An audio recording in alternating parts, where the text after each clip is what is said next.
박준철 씨는 사람들이 자신을 가리켜 주먹이라고도 하고 조폭이라고도 부른다고 말했는데 실제로 박준철 씨 주변에는 일반적인 사람들과는 좀 거리감이 느껴지는 인물들이 많았다고 합니다. 그리고 박준철 씨 주변에는 그에게 빌부터 어떻게 한몫 챙겨보려고 접근하는 사람들도 꽤나 많았다고 하는데 그렇기 때문에 수백억의 돈이 흔적도 없이 자취도 없이 사라진 게 아닐까요? 많은 사람들이 박세리 사건에 대해 답답해하고 분노하는 이유는 말도 많고 탈도 많았던 아버지는 원래부터 그렇다고 하더라도 박세리 씨 가족 중에서 엄마나 언니 그리고 동생까지 있었는데 이 일을 막을 수는 없었을까 하는 점인데요. 집안이 풍비박산이 났다라는 말도 들리는데 네티즌들은 박세리 아버지의 과거 행적을 들며 근본이 어디 가냐? 박세리와 아버지의 불화는 예고됐던 수순이라는 말들이 많죠. 세계적인 골프 스타였던 박세리의 가정에서 무슨 일이 있었던 것인지, 그녀의 아버지가 누구길래 이런 폭로들이 나오고 있는지 자세히 알아보겠습니다. 박세리가 데뷔할 때부터 시달렸던 것이 다름 아닌 부친의 부채였는데 한 기자의 회고에 따르면 데뷔 전 1라운드를 마친 박세리에게 부친 박준철에 대한 질문을 하자 박세리는 갑자기 굵은 눈물방울을 뚝뚝 떨어뜨렸다고 합니다.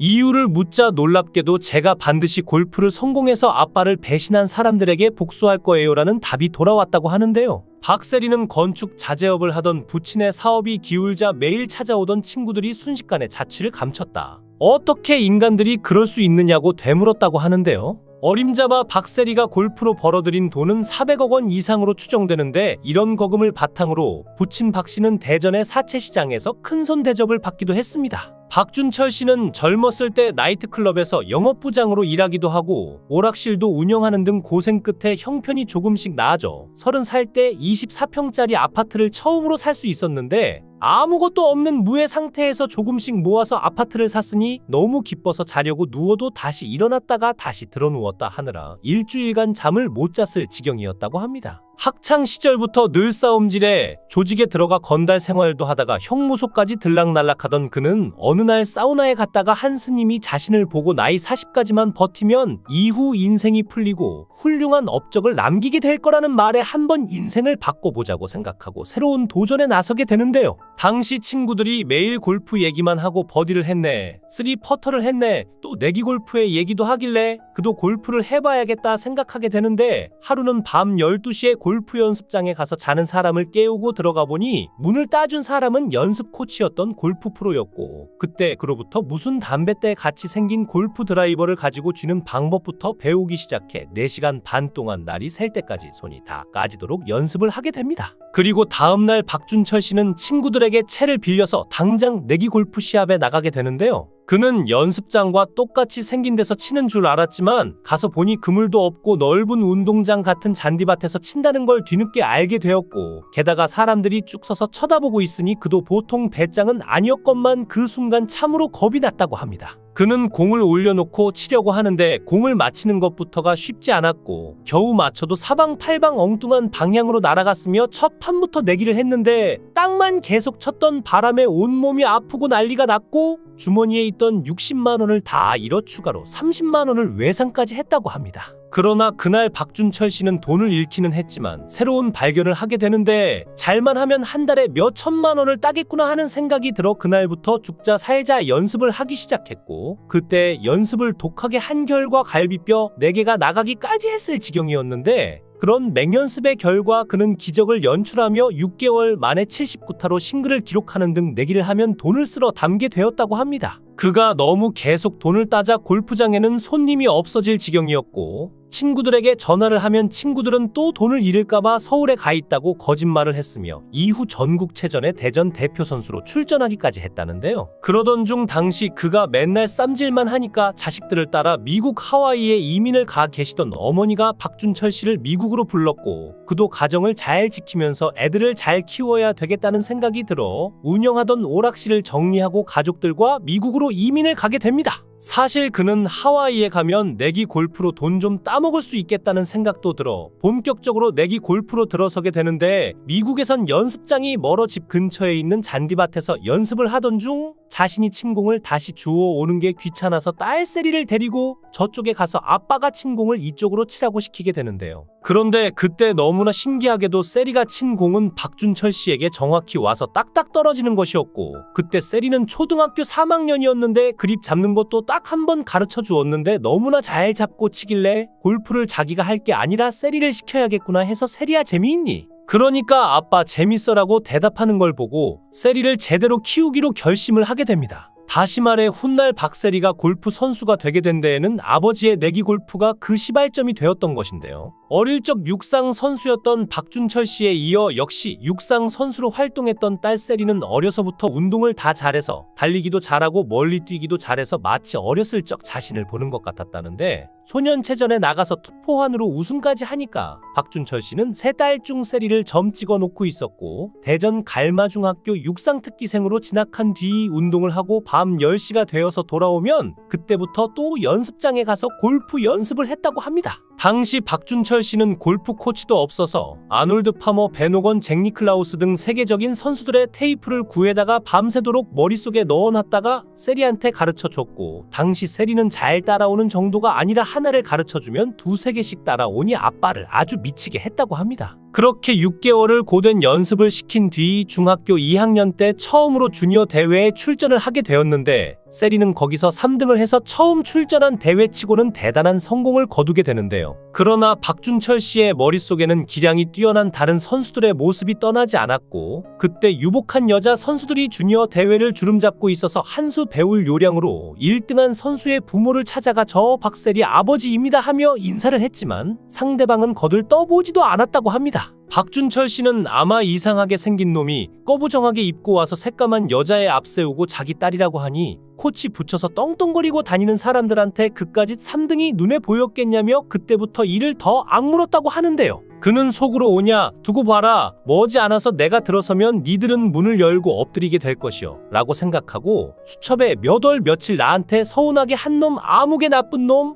아무개 버릇 고쳐줄 놈 다 수첩에 적었고 이놈들 두고 보자며 악물고 살았다고 합니다. 그는 3등이라는 대단한 성공을 하고도 분해서 견딜 수가 없었고 돌아와서 세리와 피나는 연습을 하게 되는데 겨울이 닥치자 세리가 얼마나 열심히 연습을 했는지 손이 얼어붙고 터져서 피가 났지만 박준철 씨는 맨솔에담을 발라주며 세리야 이기자 이겨야 산다라고 말했고 그때 세리가 잘 참았으며 지독하기로 말하면 세리는 아버지보다 더 했을 만큼 맹훈련을 거듭한 결과 이후 불과 3년 만에 국내에서는 더 이상 적수가 없는 최강자의 자리에 오르며 후에 결국 세계 무대까지 재패를 하게 됩니다. 이렇게 세계적인 선수가 되어 엄청난 업적을 이루었건만 이제 보니 아버지는 큰 돈을 벌기 위해 그토록 딸을 고생시켰던 것이었고 딸을 돈을 벌어다 주고 채무를 해결하는 도구로 이용했으며 딸과 상의 없이 3천억 원대 새만금 골프 관광 복합단지 사업에까지 손을 대려다 사면초가에 처하고 말았으니 딸이 골프로 벌어들인 재산만 잘 모아놓았어도 지금쯤 편안한 노후를 보낼 수 있었을 것을 결국 스스로 불행을 자초하게 된 것인데요. 지금도 주변에서 가족들이 아버지를 박세리와 같이 말렸으면 이 지경까지 오지 않았을 텐데라고 분노하고 있는데 이번 기자회견에서 박세리가 부모하고만 인연을 끊었다고 했던 것 때문에 많은 사람들이 다행히 다른 가족들하고는 아직 괜찮나 보다 기대하고 있었죠. 하지만 모두의 기대와 바램과 달리 새로운 소식이 들려올 때마다 살아생전 한 인간을 천륜이라는 이름으로 이용하고 유린한 것도 모자라 자식의 죽음까지 바라고 그 죽음과 이후까지 철저하게 계획되었던 박수홍 씨의 가족과 놀랍게도 사건 순서까지 정말 비슷하게 흘러가고 있어 걱정되는데요. 특히 리치 언니라는 별명을 갖게 해줬던 방송에서 보여준 가족들과 함께 살고 있는 초대형 건물 기억나시나요? 엄청난 규모의 집을 짓고 그곳에는 부모님이 살고 이 집 옆에 박세리 씨가 또 단독주택을 지어서 위아래층으로 자신의 언니와 여동생들, 그의 남편, 그의 조카 아이들까지 다 함께 사는 그 집 말이죠. 놀랍게도 박세리는 이 방송이 나간 뒤 얼마 되지 않아 서울의 자가도 아닌 전셋집으로 옮겼고 심지어 집 크기도 원래 살던 집보다 말도 되지 않을 정도로 엄청 작아진 집으로 이사했습니다.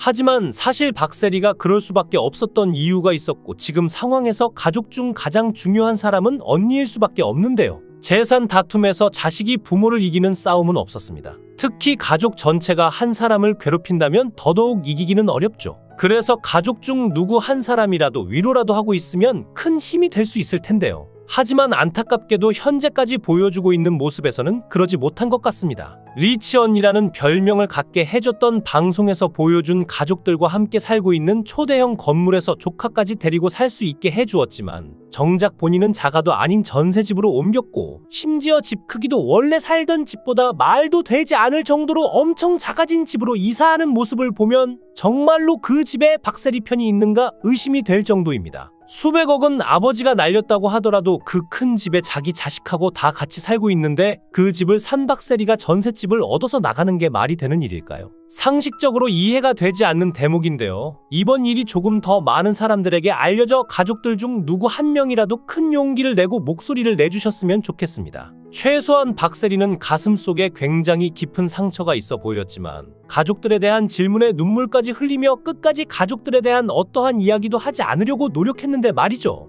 특히 이렇게 자신과의 연결고리를 끊어야만 가족들도 본인도 살 수 있으니 가장의 모습을 보여주었는데 가족 어느 누구도 박세리를 도와주는 사람도 없고 아버지라는 사람은 다시 딸에게 그 화살을 돌리는 모습이라니 한때 박세리 덕분에 희망을 얻어서 다시 열심히 살아갈 수 있었던 대한민국 한 사람으로서 가슴 아픈 일이 아닐 수 없습니다. 이럴수록 박수홍의 막내 동생처럼 가족 중 한 사람이라도 큰 용기를 내야 할 때입니다. 박세리가 준 재산으로 호화로운 생활을 하고 있을 때가 아니라는 생각이 듭니다. 사람이 가장 처절하게 힘들 때는 가족에게 배신당해 외로울 때입니다. 그리고 그 모습을 외면하고 있다면 그 역시 나쁜 일이죠. 과연 그 큰 집은 누구 덕분이었던 것일까요? 박세리의 말처럼 방송에서 손이 누구보다 크다는 것을 볼 수 있는데 성격이 남자처럼 시원시원하고 통이 무척 큰 모습을 많이 보여줬기 때문입니다. 그리고 박세리는 세금과 생활비 등 지출 비용도 많고 부모님과 자매들의 가족들까지 모두 부양하고 있는 것으로 알려졌죠. 거기다 이번에 아버지와의 불화가 알려지며 아버지가 재산을 많이 탕진했다는 이야기가 들려오고 있기 때문에 현재는 정확한 재산을 추정하기 힘듭니다. 박세리가 대한민국 국민들에게 힘을 주었던 만큼 박세리의 인생에도 좋은 일만 가득했으면 하는데 그녀가 앞으로도 지금처럼 좋은 모습을 보여주길 바라며 그녀가 원하는 대로 계획한 대로 행복한 인생을 살았으면 좋겠습니다. 영상을 끝까지 시청해 주시고 귀한 시간 내주셔서 대단히 감사합니다. 구독, 좋아요 꼭 부탁드립니다. 더 좋은 영상으로 보답하겠습니다. 거원행